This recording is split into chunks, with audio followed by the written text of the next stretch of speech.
বিসমিল্লাহ। এটা প্রথম বাচ্চা?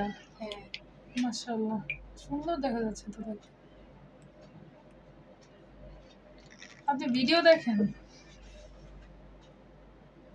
ফেসবুক পেজের ভিডিওগুলো দেখেন? অনেক দেখি, আপনার কথাগুলো আমার অনেক ভালো লাগে। আলহামদুলিল্লাহ, আজকে এত সুন্দর আপনার বাচ্চাটা দেখতেছি।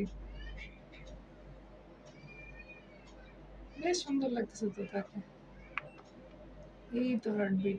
বললাম না যে টিভিএস বেশ সুন্দর দেখা যায়। হার্টবিট আসছে? এই যে আলহামদুলিল্লাহ। আলহামদুলিল্লাহ। অনেক সাধনার পর না? না, আমার বিয়ে হয়েছে ম্যাডাম 11 মাস। আমার হাজবেন্ড বিদেশ ছিল। আচ্ছা, ও আলহামদুলিল্লাহ। আসছে যতদিন ততদিন ধরে প্রেগন্যান্ট। মাশাআল্লাহ। এই যে ছোট্ট তো এখানে এই যে হ্যাঁ। নরমাল আলটা তত বোঝা যায় না। কিন্তু টিভিএস যেটা হয় যে খুব সুন্দর বোঝা যায়, এই যে 2 হাত, এই যে 2টা হাত এটা দিয়ে